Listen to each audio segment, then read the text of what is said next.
Hi, welcome to week 4 perception, and what we're going to do is look at basically what is perception and the strategy in which we take information in and make sense of the world around us.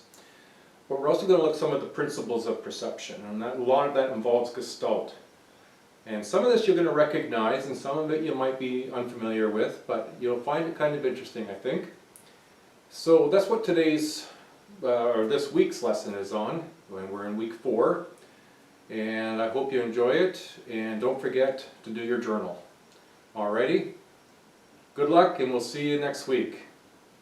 Okay, let's look at human perception. Now what I've done here is I've put together a little structure of the process in which we typically create our own perception of the world. And so perception is reality. That is to say that each of us will perceive the stimuli that we receive, and we will interpret it oftentimes quite a bit differently, in part because of a number of different issues. Part of it is our own personal background, our personal experience. So really what we do at the first stage of developing our perception is that we do selection. That is to say, we either select some information or we delete other information. And so the first part is that we can't keep track of every bit of sensory information. You know, if you could imagine having no filter and no stopping anything, you'd have all the visual information, all the auditory information, all the gustatory, all the olfactory, all the touch sensation. If you had all of this coming bombarding you at all times, this would be overwhelming. And so we each select that which is important for us to pay attention to. So in the morning, your alarm goes off.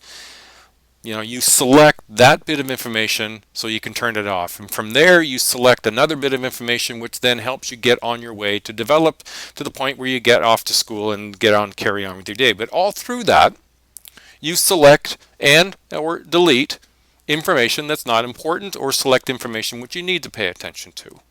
And because each of us is different, we have different habits, different routines, different expectations, different things to do. Some of us have children, some of us don't. So what we select and what we delete from the environment is different from person to person, but we don't pay attention to it all. So we select certain information and we delete or ignore others. Whatever we do select, we process in our brains, and our brains help do what's called, organization. It creates cognitive structures. Now, cognitive, the substitute word you could use is thinking. So these are the structures that we use as a foundation for our thinking. And so this information is selected, is put into our brain, and our brain organizes it and puts it in places that will enable us to remember. We don't always organize very well, so that's why sometimes we don't remember so well. And we will be doing a section on memory. And so with the second stage of organization, it's just a matter of putting this stuff into usable, functional pieces. So for example, you might do your morning routine fairly much automatically without an awful lot of thinking, but it really just means that your brain has organized that routine in such a manner that you don't need to be thinking about every step along the way. And then the last piece is that about interpretation. That we select information, it's organized in particular matters to suit our needs so that we can interpret the world around us in the way that enables us to navigate the world successfully. So you are all college students, so you are all selecting the information that you feel best suits you to be the successful student you can be. Your brain is organizing. You're in the first week, so you've been going through organizing your syllabi, finding out what's due when, so you're creating these cognitive structures to be successful. And then as information is being added, and you're doing your studying and doing your assignments, this gathering information and organizing it is enabling you to interpret and make sense of the things that you have to do so you can do them successfully and meet all your goals. And so perception is pretty complicated in a lot of ways, and yet in others it seems to be pretty straightforward. So let's move on. Now you've seen these before, chances are anyway. And what we're doing is principles of perception, where essentially this is our brain's rules for interpreting sensory information. Now you see what you're seeing here is what's called Figureground, and this is based on some of the gestalt psychology perspective, a German word that means or refers to the whole form, patterns, or configurations a person perceives. And so figure ground, as an example, depends upon what you call the figure, what you see as the object, and what you see as the background. So on the top right, you might see the object as a vase. Alternatively, if you were to change the white to being the background, you might see two faces pointing or facing one another. The figure ground in the middle, you might see the tree and a woman walking, past some buildings in the background and trees and the bushes in the foreground. But if you change what is the object to the face, the eyes being two features on either side of the woman who's walking, the dark feature being the face's nose, and the structure of the face being put by the tree and the shrubs. And then the other, again, you might see the woman's face using the white as the object, but if you use the black as the object, you might see a sort of a cartoonish trumpeter or saxophonist. And so the principles of perception is using gestalt, and it's using it as, in this case, using figure ground, that our brain's rules have to do with what we see as being the figure or the object and what we think as being the background. Here's a couple of other reversible figure ground patterns, and I'll leave it here. You can pause it if you want and look at it, but each one has two ways of looking at it. And so if you try to look at it, you might see the top left to see both optical and illusion. The top right, teach and learn. The bottom left, you and me. And the bottom right, good and evil.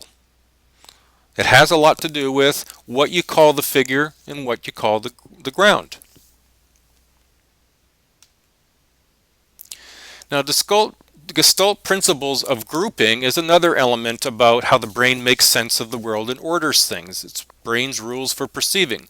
We looked at the figure ground, but there's also similarity, proximity, continuity, and closure. Now, you'll find these in your textbooks, but the images here sort of give you an example. That with similarity, objects that have a similar characteristic are grouped together. So the solid dots seem to be, we tend to group them, as opposed to the open dots, and whether they are horizontal or vertical lines in this case. Proximity, objects that are close together are perceived as belonging together. So instead of seeing 8 individual lines, you might see 2 groups of 4.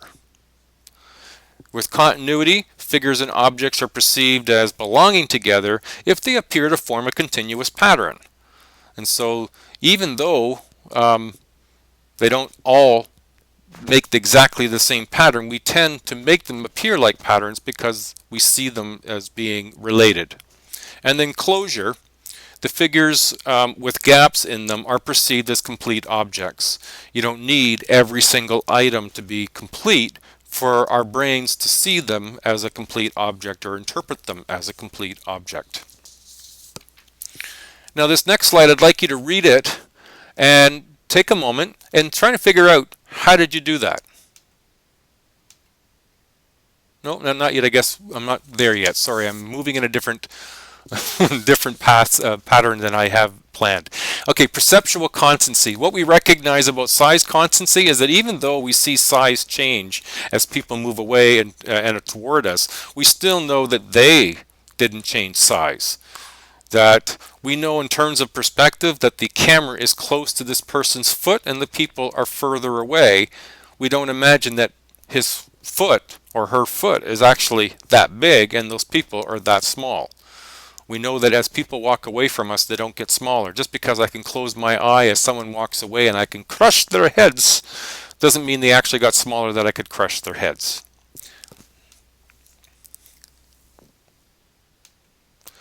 When we have shape constancy, this is where objects remain the same even if their orientation to us change. That even though P, B, D, and Q are clear, you can take the P if you will, turn it upside down and backwards and it would be a B. Take the P and turn it upside down, it would be a D. Take a P and flip it over and it becomes a Q. Well, I don't think that things change just because the orientation changed. I know that I flipped it and therefore it's a backwards or an upside down P. But I also know that when I see them in order like that things don't change. Shape constancy, that even if their orientation changes, if you stand there and hold your purse or a wallet or a book in your hand and then turn it on its edge so it's flat, it doesn't become a different object. You know it's still a book. So shape constancy. Brightness constancy is another perceptual constancy, and it appears as if the two gray dots are of different colors, but in fact they're the same color. Objects maintain the same amount of brightness even when there's a different amount of light on them. Brightness constancy is about whatever the light shifting on things doesn't change the color or the object.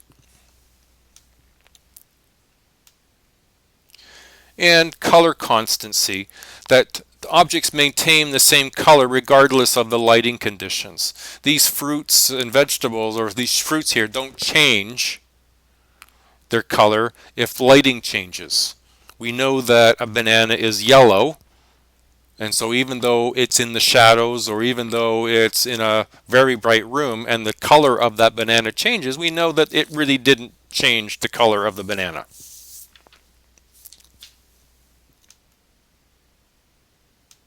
Depth perception, the ability to perceive the visual world in 3 dimensions and to judge the distance accurately.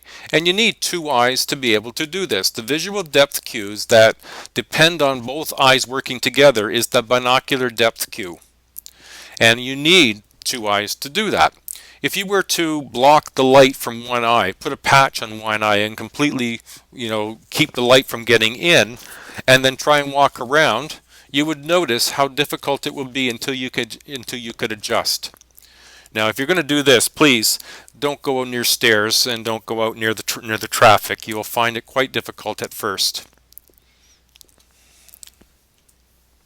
So if we're going to look at some of the influences that happen in terms of what influences our perception. Well, there's a number of things that influence our perception. One is our attention.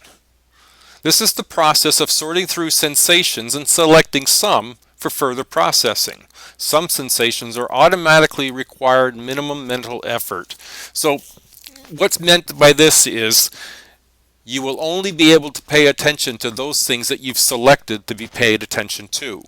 If you're in class and you have your cell phone and the professor's talking and you're paying attention to your cell phone, there are things that the professor will say that you won't pay attention to because that's not what you're sensing. That's not what you're allowing into your brain. So attention is very important. Now, some things are more automatic and therefore don't require not a mental effort. Like I mentioned earlier, your morning routine might be somewhat more automatic and doesn't really need an awful lot of your attention.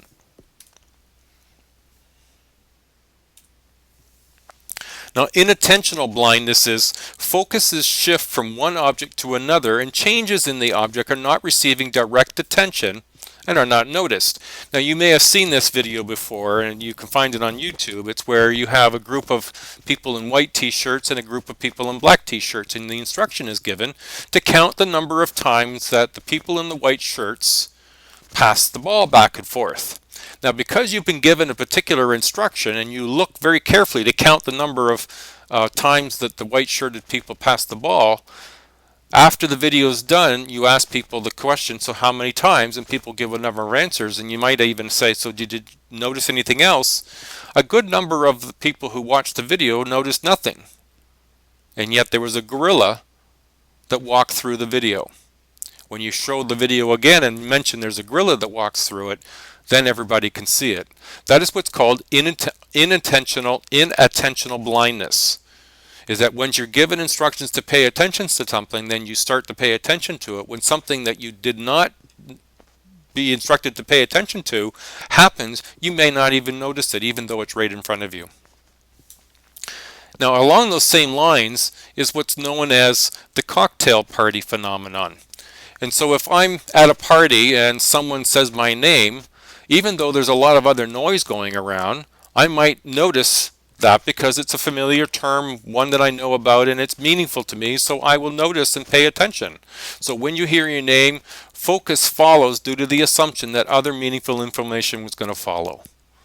It's not atypical that you will hear your name or hear something and then start to pay attention to it only after you've heard it.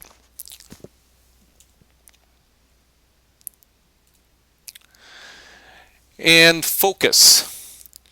Information that receives focus is remembered while other information or stimulus received at the same time is lost. Hearing words spoken in both ears at the same time, only words that are receiving the focus of attention are recalled. Now this is an example of technology in the classroom. This was done at the University of Michigan. The upside of having technology in terms of it helps with specific pedagogy. It purposes where they can have real benefits of student learning. It gives you some students a chance to participate that will. The downside is it can be a distraction. 45% decrease in attentiveness, 38% decrease in engagement, and 34% decrease in learning.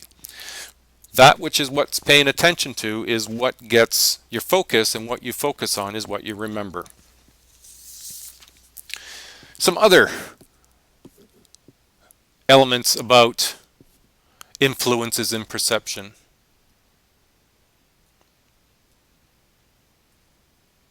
Well, prior knowledge can influence perception. It enhances or leads to perceptual errors. Either because of what you think you already know, you might disregard new information because you already know what that information is supposed to be, and because you've had prior knowledge, you might miss new information and an ability to update your files.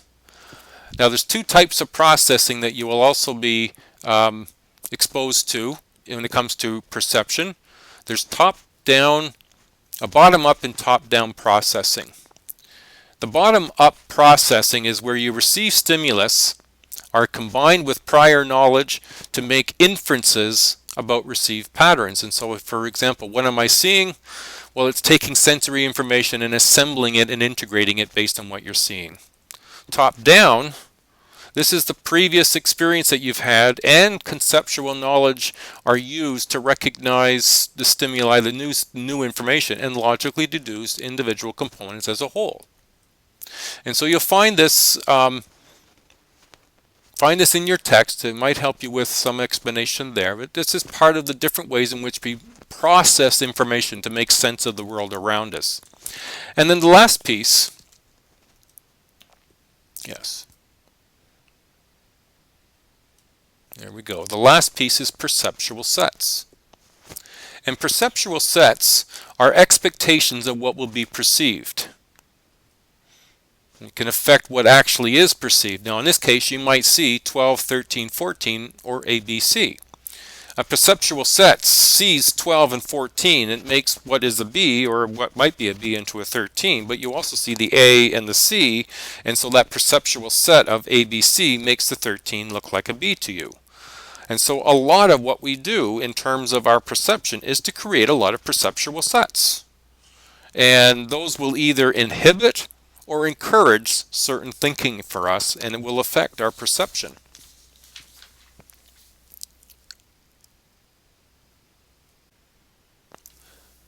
I hope this has been helpful and useful, and take some time, go through the videos. Don't forget to pause them from time to time, and be ready just to be able to get some notes being made and some marking up of your textbook so you have it available for you for your test. Not that it's right away. Check your syllabus, you'll see when it is. All right, thank you everybody.